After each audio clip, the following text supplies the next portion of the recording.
കാണാൻ പാടില്ലാത്ത എന്തോ റൂമിനകത്ത് കണ്ടുകൊണ്ടിരിക്കുമ്പോ പെട്ടെന്ന് വാപ്പ വന്നു, ഉമ്മ വന്നു, ആരെങ്കിലും ഒരാൾ വന്നു, പെട്ടെന്ന് മാറ്റും.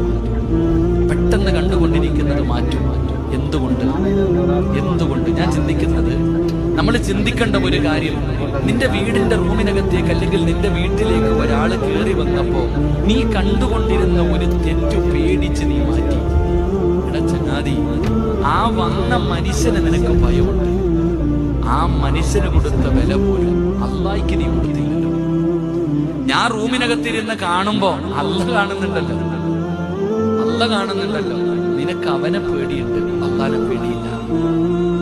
അതുകൊണ്ട് ദുആ ചെയ്യുമ്പോ അള്ളാനോട് പറയണം, പടച്ചവനെ നീ കാണുമെന്നറിയാം, എന്നിട്ട് ചെയ്തത് പേടിയില്ലാഞ്ഞിട്ടല്ല, പറ്റിപ്പോയ എന്റെ കയ്യിൽ വന്ന പിഴവാക എനിക്ക് പുറത്തുതാ എന്ന് ആത്മാർത്ഥമായി അള്ളാഹുവിനോട് തൗബ ചെയ്ത് മടങ്ങണം. അള്ളാഹു നമുക്ക് ഭാഗ്യം തരുമാറാകട്ടെ.